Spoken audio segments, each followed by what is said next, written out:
There's a light in the sky, rising in the air. There's a feeling so strong. It's time to light the fire, like a bright shining light. Learn, getting more out of life. Learn, sharing time with friends, feeling so strong. Hello and welcome to the House of Wellness, where we aim to set you on a path to better health. And I couldn't think of doing it with three better people: Joe Stanley, Rachael Finch, Luke Hines. Welcome to the three of you. Yay! Great to see you, mate. They are the picture of health. Everyone's looking fantastic. I need to say that straight away. But Hinesy, Power Up Coffee off the top. Tell me about one of your great passions. That's right, mate. We call it Power Up Coffee because that's exactly what it does to your day. And later in the show, I'm going to show you how to make one, and it is the perfect way to enjoy your morning coffee brew. Look forward to that. We're going to go down to the St Kilda Football Club, an AFL team on the rise, Joe. Not necessarily the team that you support, but looking forward to that. Yeah, I am a Collingwood supporter, so I hope they are a team on the rise, but not as much as Collingwood. But yeah, we are going to check in with the St Kilda Football Club and discover what their health and wellness program is and how they reach that peak performance. Well, kicking us off today is something that not all of us hear, but for those that do, it can be incredibly debilitating. That sound there Not good. is awful, and that is the sound of tinnitus, which is a constant ringing in the ears 24/7. I reckon I'd go mad, mate. That's yeah. not good. Yeah, so I can hear that, but it's a very familiar sound for me. Because I have got tinnitus. I wouldn't say it's chronic a lot of the time. Sometimes it is, but mostly it's sort of a mild version, but that's a very familiar sound. Yeah, let's check out someone who deals with it on a daily basis. My ringing sounds like high-pitched sonic cicadas on a hot summer's night. Just a screeching, it's a sonic ringing. It's piercing. It's ear-piercing. Every day, Victoria Didenko deals with the agony of tinnitus, a relentless ringing in her ears. I actually have a physical sensation of it hurting. It's like a vibration, a piercing needle. And it's very uncomfortable. The sounds vary from person to person. It can sound like a screaming kettle, a scratchy, incessant buzzing, or a violent clanking. Whatever the noise, for the sufferer, it's torturous. I love quiet times. I'm known as a little bit of a talker and very vivacious and chatty because I love people. But I really honour and enjoy my very quiet times and peace. And that's something that I lament that I'll never hear again. I'll never experience again. So it's a sort of grief, a grief that I've lost. Silence. It's an invisible condition that affects the whole family.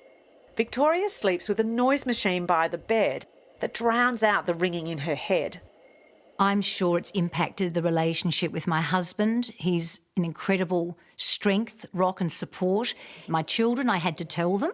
They just were treating me as though I was just normal mum, but inside I was imploding because I had these noises screaming in my head. And people think, well, you look all right. You're happy, you're having a glass of wine, you're shopping, you're going out, you're functioning. Because it's an invisible, they can't hear it, but inside we're hearing these noises. And I was sort of dying 1,000 deaths on the inside, trying to just keep sane with this noise in my head, and I had to tell them that I was struggling. After 6 years of living in audio hell and suffering bouts of depression, Victoria finally got visual confirmation that she was not losing her mind. It is a sound my brain and people with tinnitus perceive and do hear the noises. They're internal noises, they're head noises, they exist. And with MRIs now and CAT scans, they can actually show that the brain is registering sound. It's registering a noise without any external input. Thank you, sweetheart. I love you too. While Victoria has learned to live with the constant cacophony in her head, there is never any respite. We really have to talk about tinnitus because millions of Australians are in fact suffering debilitating tinnitus. But what to do about it? That's the next question. Audiologist Siobhan McGinnity's been good enough to join us on the House of Wellness. Thanks, Siobhan. What a nightmare. How many Australians are dealing with this condition? We estimate 10 to 20% of the population is living with it and 3% chronically so. So what causes it? The big picture is that damage to the ear causes changes within the brain which aren't good for us, and tinnitus is one of them. Siobhan, can earphones, it might sound like a silly question, earphones or earplugs help? They can help to mask the sound, but if they're listened to for too loud for too long, they can also sometimes cause it. So you have to listen to headphones safely. And how do we fix it? Can you take it away? There's no cure, unfortunately, at this stage. So, but for Victoria, we could see that was really, really debilitating for her, and also caused her a lot of mental health issues, which I think is very common because you have this noise that's present always. But I've found for myself, and I don't expect that mine is as chronic as Victoria's, but I found that there's a lot of surrendering to it, and meditation and mindfulness has helped me with that, because you kind of just got to accept that that's your life now. That's a part of just your world. Do you find that people have experienced that? Yes, and we even know from the literature and research that acceptance helps someone along in that journey. But Victoria was talking about grief, and we don't often acknowledge that people are often in that cycle of grief, and everyone gets to acceptance in their own stage. Of course. And time, Thanks, Siobhan, for that great insight. We really appreciate it. For another thought on this, our master herbalist, Gerald's standing by. Gerald, this is something that you spent a bit of time dealing with as well. A lot of time, Luke. I'm often asked, and as Siobhan has said, we don't have a cure. But one exciting herbal development in this particular arena is this magnificent ginkgo biloba herb, because there are thoughts that reinforcing circulation up into the ear area can make a difference. And it's worth considering when so many people try so many options unsuccessfully. So ginkgo, this is the raw herb, but it's best taken in supplement form. It's a safe herb, and it's worth just considering. And Gerald, when it comes to food, I mean, alcohol, fast food, dried fruit, they're all high in salicylates. Salicylates who? What is that? Salicylates usually we associate with ageing. So dried fruits, dried raisins, dried apricots, but there are lists of salicylate containing foods. It is another consideration. Shows how complex the whole thing is. Yeah. And of course, the A to Z of vitamins is brought to you by Go Healthy, New Zealand's #1 premium supplement brand, which is now available in Australia.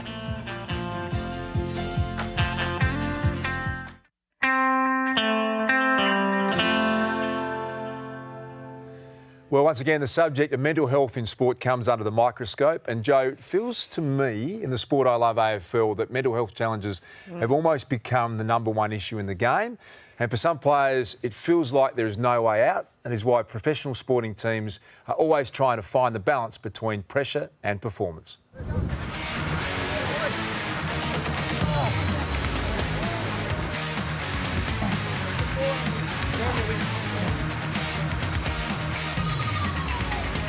If ever there's any doubt about the commitment from professional athletes off-season, then just take a look at the pre-season training for the St Kilda AFL Footy Club.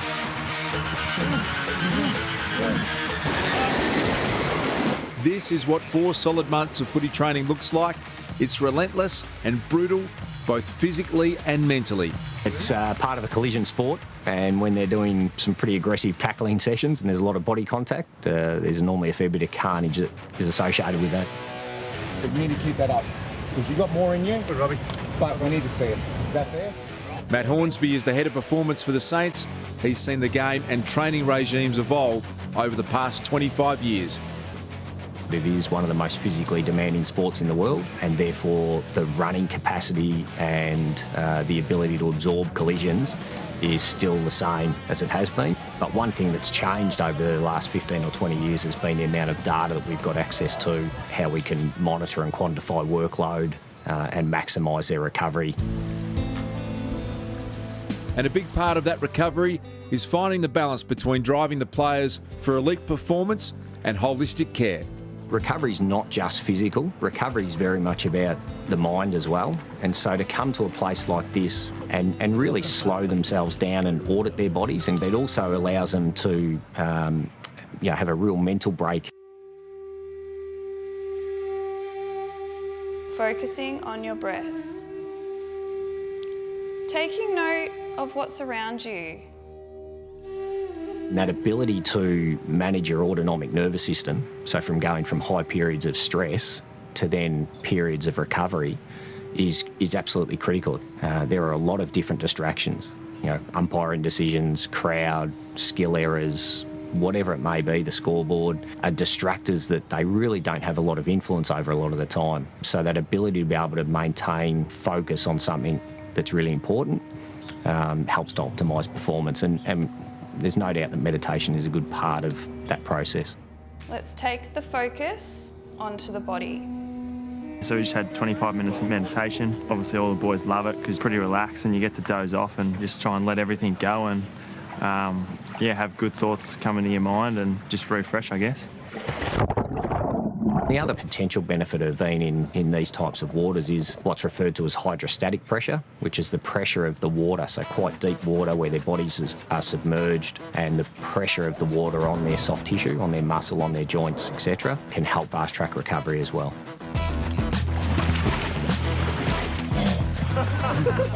I really embrace it. Some of the boys are a little bit different for different personalities and stuff, but I've jumped in and it all kind of helps, and it's good for us because we need to switch off as professional athletes. Obviously a lot goes through our head and it's really good to just relax and turn off for a while.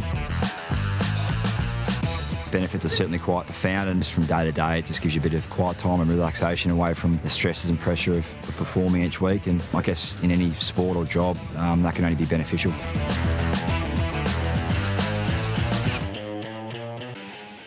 Dan Hanbury, Premiership player with the Sydney Swans, three-time All-Australian, and now with the St Kilda Football Club, joins us in the House of Wellness. Hannah's looking nice and zen and relaxed, the Saints. Yeah, that's obviously been a pretty stressful pre-season in regards to workload, but we certainly balanced it out with a fair bit of relaxation, as you can see on the vision.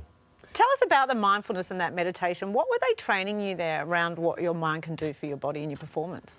Yeah, I think obviously the AFL clubs, have done, I suppose, meditation and mindfulness a fair bit in recent times, and certainly for us it's no different.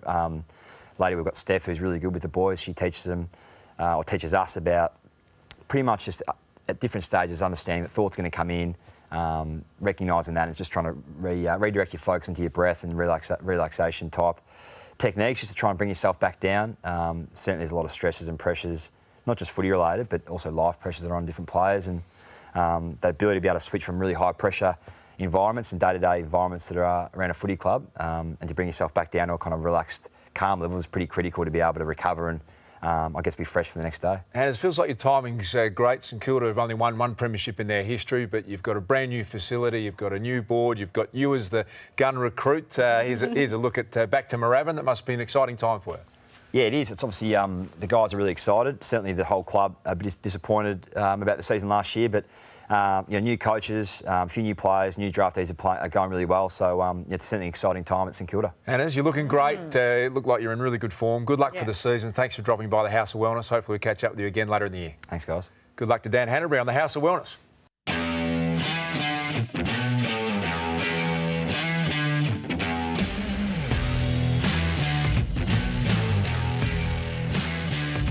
Usually I'm woken up by a crying child or a child that's standing right beside my bed. The coffee on the stove. Meat, because I'm vegan. There you go. I love cherries, but I hate cherry flavoured things. Is that strange? It's very strange, isn't it? Strange. Yeah, I'd probably never be able to do like a marathon because I couldn't run on pavements. My knee would explode. People tell me that I can't do something. Determined.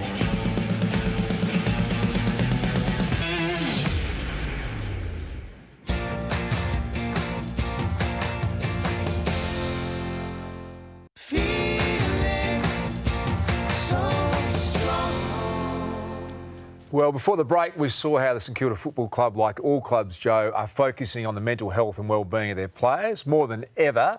The pressure is incredible, it seems, at the moment for professional sports people, brought about, I think, in some ways by how visible everything is these days. You can't escape being in the limelight with social media, but I think it may be more prevalent with children today as well. So my question is, how hard should we as parents push our kids to achieve? Rachel, I want to ask you, are you pushing the kids to achieve, or are you sitting back and letting them just evolve on their own? You know, my theory on this, Das, is every child is completely different. I look at Violet and treat her differently, totally differently to what I'm treating Dom, especially as they grow. I can already see with Violet, I'm going to be a lot more timid and sensitive in my approach. She's 5 years of age. She's 5, yeah. Dom's 2, Yep. but I can see he's a lot more resilient. So my approach is going to be different. I'm a big fan of the push. I think it's incredibly healthy, but I think it should be done by coaches and teachers. And I think at home, that should be the space for the support, the guidance and the nourishment, that yin and yang approach. What does a push look like, though? What would that mean? Well, you think about sport, for example. So a push is driving them to achieve a certain outcome or a certain level of success. Yes. I've got an alternate point of view on this, Rach, Yeah, because I'm going to fire up. There's a study I reference all the time in America. 75% of kids over the age of 13 quit playing sport because the one reason, their parents. They get in the car, they want to have fun, and their dad or their mum goes, why weren't you more like Joe? Why didn't you play like Hinesy? And they decide it's not fun anymore and they quit playing sport. The ugly parent syndrome at junior sport, give me an hour and a half and I'll give you story after story of parents who push their kids so hard they hate playing anymore. So I think there's a balance between you want them to do stuff, but not to the point where you drive them mad. That's the whole thing. But I think what's interesting is you use the word achieve there. And for me, if you're pushing a child to achieve, it's all about the outcome. Whereas I prefer to see from my daughter who's 10 and loves sport, but may not be actually, she's not going to excel at it necessarily. For me, it's about the process. So I encourage for her to be involved. I don't need there to be an outcome. And encouragement for me, I think, is far more important than push. Yeah. You know, that you encourage them to work hard, you encourage them to go, but you're not going to be all, you know, really aggressive about it. I really like that. Growing up, I was overweight. I absolutely was terrified of sport and physical activity at school. My parents didn't push. They were distracted with their life, their work. Now, in reflection, I would have loved a gentle push, more of a push, because what it reinforced for me was that when I didn't like something or I didn't feel like I was good at something, I could back out. Now, going through adolescence and into young adulthood, I reinforced that backing out was okay because I didn't have that gentle push. So I'm not saying push hard, but I think gently guiding and pushing is actually helpful and would have helped my development. I think that is really interesting that you do see some children who give up very quickly. Like they want to be good at something straight away. And I've had that conversation with my daughter that, you know, babe, you need to go. You've committed to this. I'm paying for the lessons. So you're going to go, right? But you're not going to be great straight away. So encouragement to just, okay, today you got one serve in the court. Today you managed to learn that one note on that piano. And there's a bit of common sense. If you're standing on the sideline screaming at your kid and your kid's crying, you might have got it over the little too far, maybe. But I think the key thing is that passion. If they're not interested or passionate about something, they're not going to want to achieve that. And the achievement, I think, Joe, should be set by the coach or the teacher. That's their space to do the pushing, our space to say, good on you. You're doing amazing. And the encouragement rather than the... It was so desperate. He was an ex-AFL player. He was so desperate to get his kid to play AFL footy. The only way he could do was to tell his son that his footy boots were tap shoes. And he was in the goal square doing musical theatre. I'm going, take him to musical theatre. He needs to be... No, next year he's going to play footy. Next year he's going to love it. It just breaks my heart for him. You really do need to listen to your children. You need to give them the opportunity to speak openly and not be fearful around the fact that actually, you know what, this is your dream, not my dream. I actually don't wish to do this right now. And beyond what it is that they're learning, it's about the skills of you won't be good at everything straight away. Don't quit. Don't give up, and you can do it. Supportive. And the experimentation with trying new things. So that diversity in the extracurricular activities, just so we know what do you like. I think also, though, it's important to know the difference between encouragement and praise, because praise actually teaches our children to be perfectionists and not have a go and not be risk takers. If you imagine a dog who's handed, you know, a little treat, that's what you're doing when you're praising children, whereas encouragement is about the process and teaching them to work really hard and be resilient. We've struck on a passion topic. We could come back to this one. Go to houseofwellness.com.au.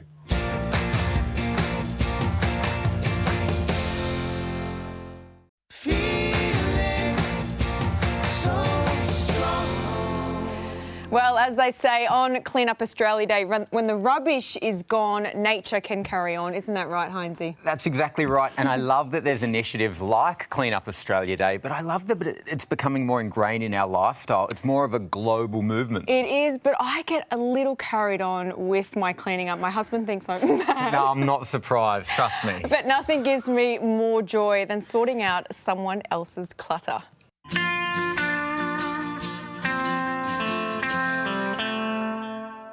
With the demands of everyday life, trying to cook, juggling a family, it's usually the pantry that is the first thing to get cluttered. Louisa, what is the relationship like with your pantry? Well, it's a bit of a organised mess at the moment. I just have stuff all over the place. I've bought products, forgot that I had things there. So I'd really like to have it a little bit more ordered. Okay, well, let's start by taking everything out, perhaps. Okay. Seeing what we've got to work with. If you had to pick a couple of items there that you can't live without, what would they be? Look, probably I've got some chocolate biscuits there that I think my teenage son would hate for me to get rid of. Perfect, they can stay. Let's bring everything out and begin. Okay, awesome. With the help of her daughter Steph, Louisa and I see what we're working with before I suggest some alternate healthy options for everyday pantry staples. There's a lot of stuff here, girls. Yeah, a bit scary. It's interesting to see, once you pull everything out, you can really see what you've got to work with. I think the first thing we should start is there are really good elements with a lot of the items here in your pantry. I noticed some ancient grains, a lot of whole wheat, whole grain items like the traditional oats. So some really good quality carbohydrates. There's chickpeas, a lot of beans, but I think there definitely can be some healthy swaps. Starting with the standard tomato sauce, filled with a lot of those sugars and preservatives. There are a lot of great ones on the market which actually just use 100% tomatoes and use fruit as a sweetener. So a really great swap option. Vegetable oil. So a great idea to swap with your traditional vegetable oils, which are usually oxidized, is a cold pressed coconut oil. Oh, okay. So really great for high heat cooking and a good staple to have in the pantry. Right, okay. And what was the other one I saw? Oh yes, our good friend Mr. Sugar. Ah, yes. Mum, what do you use this for? Well, sometimes recipes, but when people come over for coffees and things like that. I guess it's hard. See, in my house, I don't even have sugar at all, and I just offer, if they want sugar in their coffee, I offer honey. So I like a really good quality, 100% raw honey, and it's much sweeter than sugar, so you don't need as much, and it's not as processed and not as refined. So even in cooking recipes, you can use that as a substitute? All of my recipes, I usually use honey or a maple syrup. Okay, awesome. Yeah, so there we go, a few swaps for you. Let's now work on decluttering and putting everything back in the pantry. Okay. Yay! All right, cool. We start by putting the everyday stuff back into the easy-to-reach places. Tins and jars together, boxes stacked neatly, and open packets put into containers for easy storage.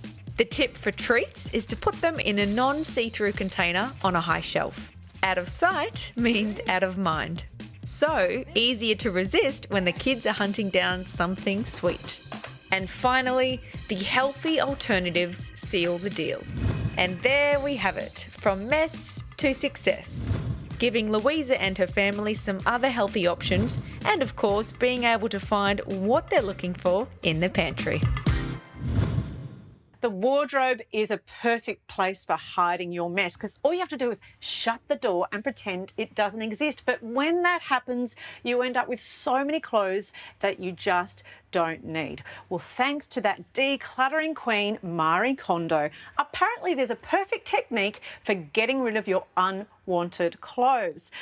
So brace yourself. I'm about to introduce you to my drawers.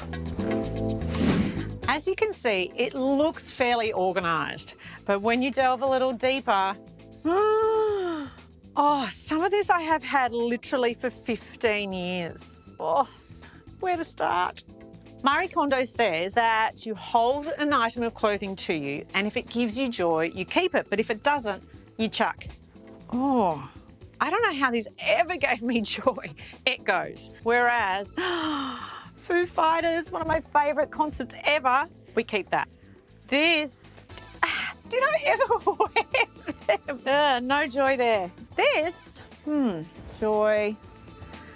No, because that always squished my boobs. Very uncomfortable. No joy. So now that I've chosen what I'm getting rid of and what I'm keeping, because it brings me joy, Mari says the key is to fold everything in tight rectangles and you stack vertically, not horizontally. Let's see. Whew, there's a bit of work here.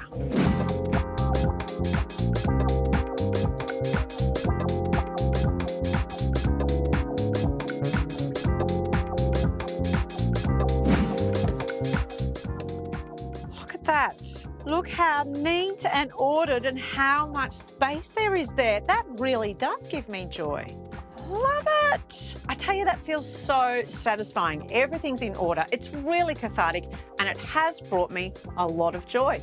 Now, off to the op shop. There's something so rewarding about a massive detox. It is liberating and you feel fantastic afterwards. But it doesn't have to be something you only do twice a year. What if you could target your morning drink to suit your mood or your condition? Here are my top 3 cleansing drinks that'll turn your life around. My Green Crusher is all about getting your daily dose of greens in one early morning hit. Packed with antioxidants, vitamins and minerals, this is the way to increase your fibre and celebrate low fructose delicious fruit. Avocado, lime, kiwi and spinach, cucumber, green apple, you can't go wrong. For hydration and detoxification, you cannot go past filtered water, apple cider vinegar and lemon juice. Simply stir these ingredients together and what you've got is a fantastic way to aid digestion, clean up your liver and feel fantastic when you start your day. If you're a coffee lover, then an MCT Keto Tonic Power Up Coffee is the answer for you. Simply blend a long black coffee with some grass-fed ghee and MCT Keto Tonic. Blitz it up and you've got a killer combination. The medium chain triglycerides here are a fantastic way to boost your mood, increase your energy and feel great. This Power Up Coffee will have you going all day long. You're absolutely going to love it.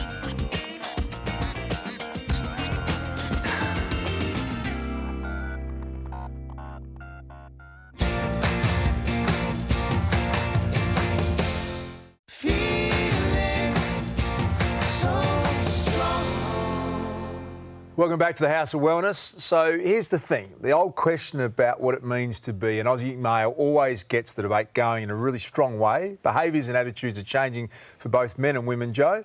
Moral values and social norms are being challenged as a new generation of men try to find their fit in this new world. So yeah, it's not hard being a male in 2019. However, it does sort of make you think a lot more about how you used to act and what you can and say and do around other people. The hardest thing to be a male these days is to balance and so many hats with all the movement and all these different platforms trying to get the voice of males. I think there's still a lot of pressure to maintain that sort of standing of being able to provide for a family if you're growing up. Hardest thing about being a male these days would probably be just avoiding that laser grid of those conversations you have where you have to always be careful of what you're saying. And I think for me the hardest thing is I'll talk to my parents and they'll say, no, it was like this back in my day. Yeah, I'll talk to my friends. Like, well, no, it should be like this now. Hardest thing to be a male, being sensitive and strong at the same time. Yeah, sensitive and strong at the same time. Well said. Our special guest, it's great to have him with us on the House of Wellness, is the face of a men's movement, tackling men's mental health issues and encouraging guys to do something, Gus, we struggle to do a bit, which is talk. Welcome to Gus Warman, who's an all-round good guy, and congratulations, mate, on a great program you're running. Great, thank you very much, and nice to see you Welcome. guys. Thanks for having me. Perfect scenario there from that young man at the end. It is so difficult now to quite work out what it takes to be a good man.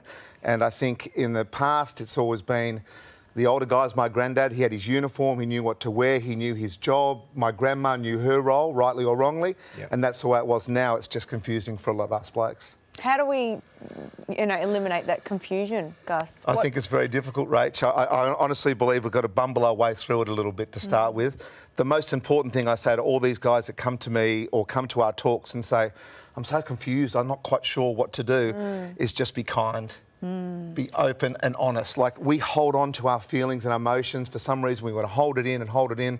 That is the most unhealthy thing we can do. So what I've said to my wife and my 18-year-old son now is actually have a proper conversation about why we're feeling the way that we're feeling. Opening up. Is it important to also note that masculinity and sexuality are very different? Yes. So for a man to be in touch with his masculinity, it doesn't denote anything to do with his level of being a bloke. Yeah, the stereotypical Australian's a very difficult bloke to be. Yeah. And that brings to your point, Luke, is that they're both worlds apart. So you can be one very much without the other and vice versa. So as far as I'm concerned, if you're just a good, kind bloke and a good, solid male who's wanting to learn and be a kind person, that's what a true man is all about. But do you think when you talk about being a good, kind bloke, that to me seems it should be innate. But when you speak about our grandfathers, were they not allowed to be? Were they not allowed to be sensitive and emotional and kind to the people in their lives? I think they're allowed to be, but life itself was very difficult for them. A lot of them were going through a very difficult time, world wars as much as depressions and so forth. But we seem to have it a lot easier in terms of that now because we don't have that threat as such. But the problem is we're very, very confused as a society on what it takes to be a bloke. One bloke will tell you, well, my dad tells me this. Another bloke will say, my dad will tell me this. There could be little bits of honesty and a little bit of truth in all of that, but at the end of the day, it's very, very difficult at the moment for blokes, and we are struggling.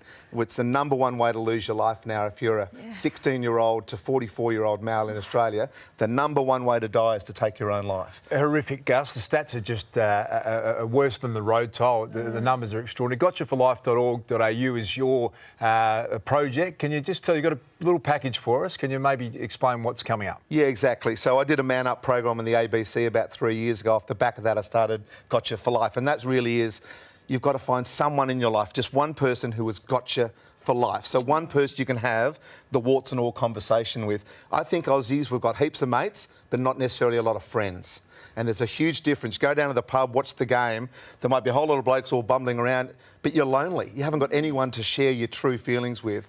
I made this ad, Darcy, which has yet to be played on any other free-to-air channel, and I've given it to them for free. So thank you. House and Wellness, very happy to be the first. This is exclusive for us. This is exclusive. This was 3 years ago, beautifully made, as you're about to see. It's had over 80 million views worldwide on the web, and what you're about to see now is at the end of the 3 hours of my documentary, this sort of sums it up. So have a look. Before we can talk, we cry. It's how we survive. So why do we tell boys to stop crying? To harden up? To grow a pair? Well, that.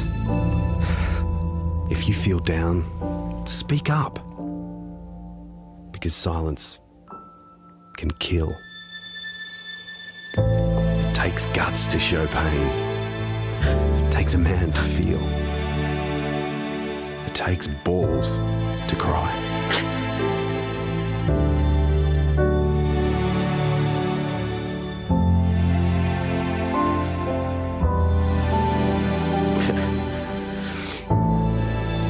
That really, it really hits me personally. Through my time, I've experienced depression and anxiety, and that needs to go far and wide. That message, because what helps me is opening up, is having people listening and being people open to me. It is a life changer and a lifesaver. And it's about the way we raise our boys, isn't it? Of course. Yeah. I mean, right at the end there, it says, Joe, man up, speak up, rather than man up, shut up, which is what we were told as our generation. My dad never told me all that sort of stuff. I'm now teaching him.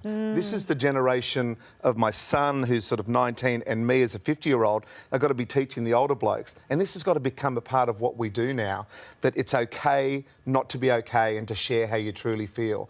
Because doing it with the old-fashioned way doesn't work. Doesn't work, Gus. I'm getting more emotional by the minute, mate, just being around you. Congratulations again. We'd love to spend more time with you, but as I said, gotchaforlife.org or go to thehouseofwellness.com.au. Great to have Gus Worland part of our show.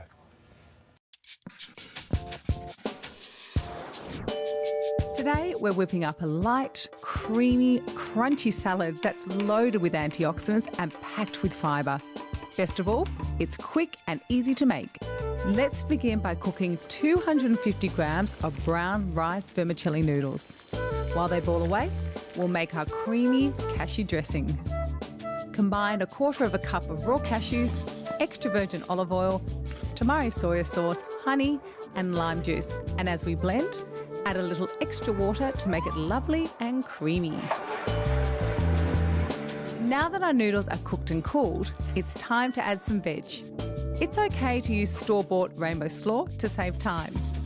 In goes our dressing, and then it's time to plate up. Garnish with coriander for flavour and chia seeds for crunch, fibre and extra protein. And there you have it, a simple salad that's also a super salad.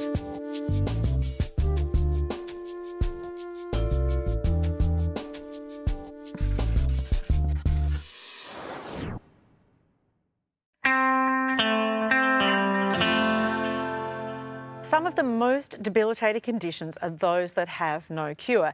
Every day, 730,000 Australian women wake up and mentally decide that today is another day of managing the painful condition known as endometriosis. Endometriosis is a very common condition. It's where tissue that's similar to the lining of the uterus is growing outside of the uterus. And it can occur on the lining of the tummy in general, on the ovaries, the tubes, the bowels, the bladder, anywhere actually in the abdomen, and it can spread to distant sites as well. Because it's a disease that occurs due to periods, menstruation associated with reproductive system, people don't talk about it like they would, I've got asthma, I've got diabetes. Day to day living with endo, it affects me by not knowing what could happen because the flare-ups could happen at any time. I could be out for dinner or I could be at work. So it's always that thought in the back of my mind, am I going to be okay?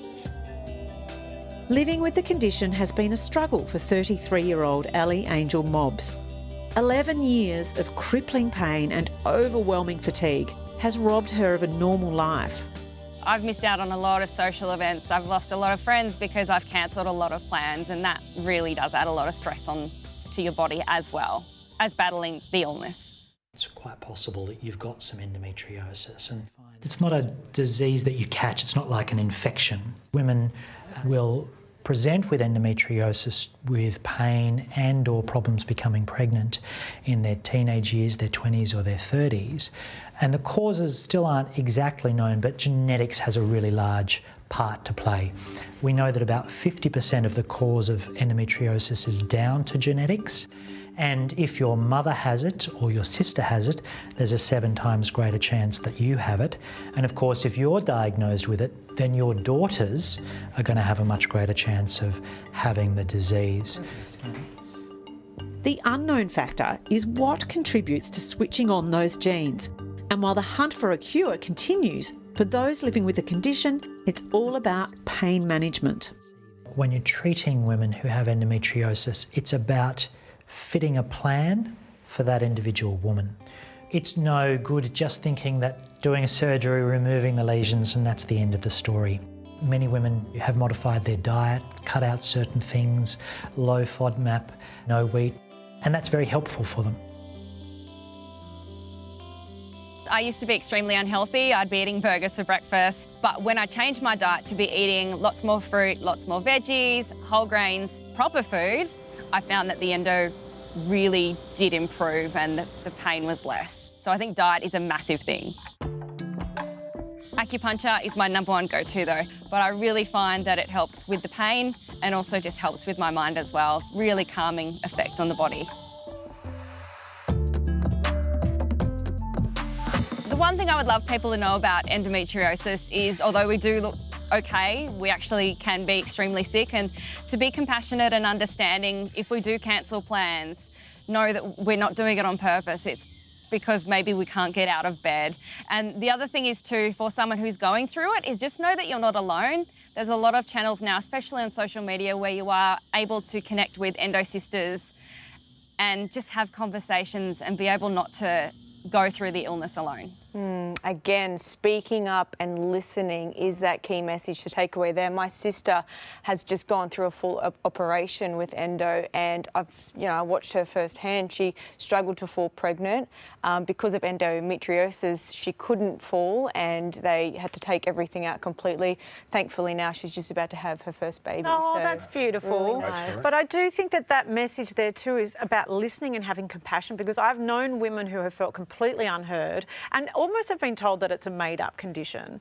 And I think it's really important to listen to women who are experiencing it and understand that there's no cure. Anyone can get it. It can't be prevented. So be there for them and really listen. And it's exciting to know that there's alternative ways of perhaps helping your symptoms. That's exactly right. Ellie in that story talked about lifestyle changes and the things that have helped her, like acupuncture, but it's an individual thing. So it is worth trying out complementary treatments, but always check with your doctor first. I often get asked if there's a link between endometriosis and a good healthy diet, and there definitely is foods that we should be celebrating to help manage the symptoms. If you've got endometriosis, choose high-fibre plant-based foods like the zucchini, chilli, basil and parsley, which I'm gathering from my own little veggie patch. They'll go into my crispy skinned salmon with zucchini salad and avocado dressing.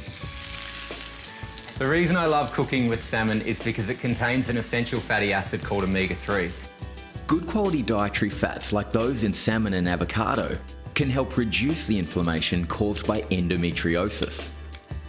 Next, I'm going to add the fresh herbs. Now we're going to use basil and also flat leaf parsley. Now the reason I'm using these is because they're a fantastic source of fibre, but also because they're packed with antioxidants, which help us fight free radicals.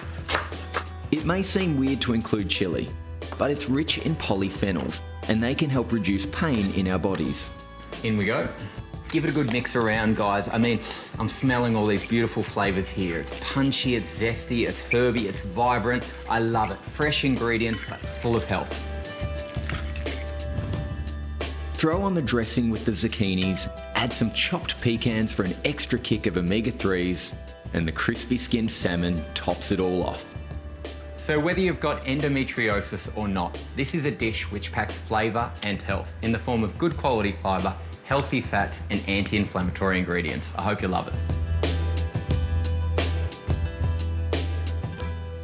What do you think, mate? 10 out of 10? 10 out of 10. We're talking there inflammation and reducing inflammation. We talk ginkgo for brain health. Ginkgo is a good anti-inflammatory. It's a good circulation booster, keeps you warm, worth considering. Gerald, Hines here, great stuff. I want to come to your house for dinner now. Yes. You are Rachel, always good to hang out with you, and thanks to Joe Stanley. That's our show for another week. Go to our website, houseofwellness.com.au, for all things healthy, and don't forget to tune into the House of Wellness Radio every Sunday. Thanks for joining us, and thanks to our friends at Chemist Warehouse.